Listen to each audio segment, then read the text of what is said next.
Welcome back to Rhythm Guitar Book 3. This book takes a deep dive into all sorts of movable chord shapes. We're on pages 42 and 43. In this lesson, we're going to take a look at the movable C7 shape. You can watch all these videos for free, but it's going to be a lot easier to learn if you have your own copy of Rhythm Guitar 3 that you can read from and write in. Plus, you can help support a music teacher, so I'll leave a link in the description. At the top of page 42, we have the movable C7 shape. Now, a lot of these movable chords, we have to take open chords and then refinger them to change them into movable chords. This is not the case with the C7 shape. The C7 shape is simply the C7 as you know it, except you mute the first string, so it becomes a movable chord, because now there are no open strings. The best way to mute that is take your first finger that's playing on the second string there, just collapse it a little bit, so it's touching the first string. And notice the root note on the fifth string is played with my third finger. For a lot of these shapes, the first finger is playing the root. This time your third finger is playing the root. So that would be a C7 that I'm playing because my third finger is on that C and I'm playing that C7 shape. If I wanted to play, say, an E flat 7, I would just take everything, move it up.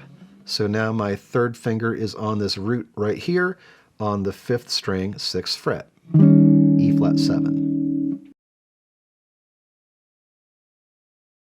At the bottom of page 42, we have number R65, the C7 shape etude.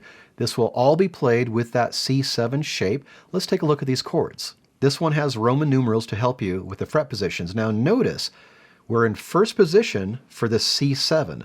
So that first position tells us where our first finger is, not necessarily where the root is. So if I'm playing in first position using this shape, my third finger ends up playing that root at the 3rd fret. So just watch out for that.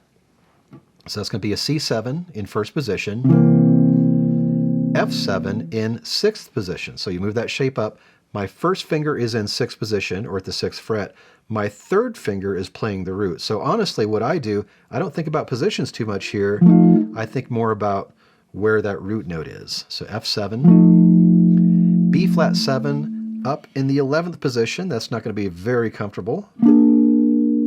So if you have trouble with that one, especially if you don't have a cutaway, just do the best you can. E flat 7 in 4th position. And again, my first finger is at the 4th fret.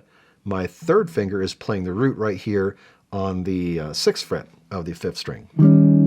A flat 7 in 9th position. D flat 7 in 2nd position.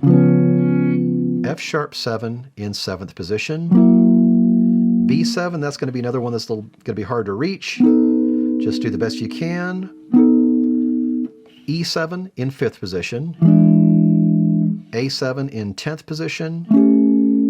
D7 in 3rd position, G7 in 8th position, back down to the C7 in 1st position. Once you're comfortable finding those chords, go ahead and play through the exercise. Play at a nice moderate pace. Use an easy strumming pattern. 1, 2, 1, 2, 3, 4. C7, F7, B flat 7 if you can reach it.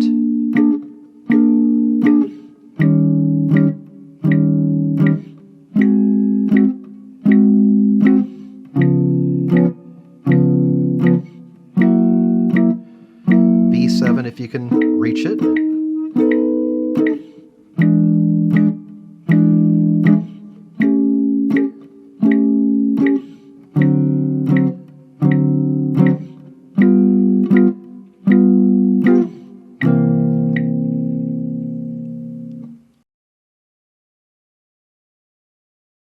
At the top of page 43, we have number R66, another C7 shape etude. This is the exact same chord progression we played in the earlier exercise. This time it does not have the Roman numerals. So we're not going to play through the exercise.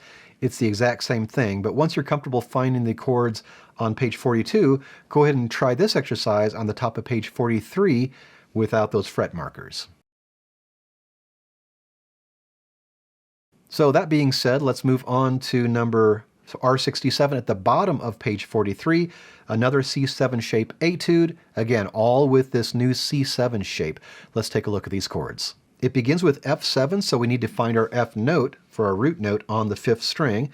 That will be at the 8th fret. Remember, we're playing the root note for this shape with the 3rd finger, and you definitely want to make sure you're muting the 1st string. One common thing I see is people keeping this 1st finger too curvy, and you end up not muting the 1st string, and here's what happens when you get that. So if you're playing this shape, and you're pretty sure you're got your fingers in the right place, but something sounds really, really bad, chances are the 1st finger is not muting the 1st string like it should be.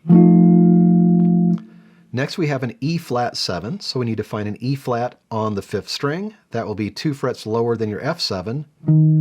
That will be at the 6th fret. Then a D flat 7. D flat will always be 2 frets lower than E flat, so that will be at the 4th fret. Again, muting that 1st string, and then it goes back up to the same F7. Line 2, G flat 7. G flat is always 1 fret higher than F, so just move that shape 1 fret higher. So your root note is now at the 9th fret. Back to the F7, back to the E flat 7, and then a C7 in line 3. That will be with your 3rd finger on the 3rd fret of the 5th string. Back to the E flat 7, back to the C7, and we just have some more repeat chords here in the last line. F7, the same G flat 7, same F7, ending on the E flat 7 you played at the end of the 2nd line. I recommend cycling through the chords first, just playing one strum at a time, and then once you're comfortable finding those chords, go ahead and play through the exercise, as I've been saying all through this book. Play at a nice, easy speed, nice, easy strumming pattern.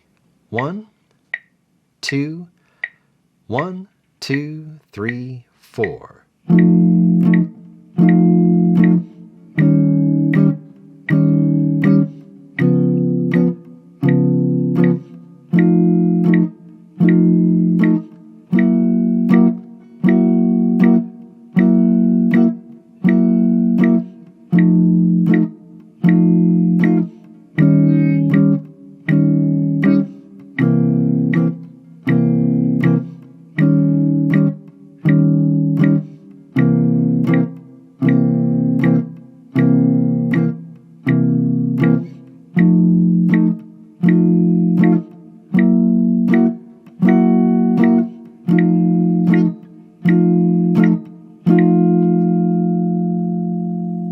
Your assignment is to practice the exercises on pages 42 and 43 and continue memorizing the notes on strings 5 and 6 if you need to. Don't forget to order your own copy of Rhythm Guitar 3.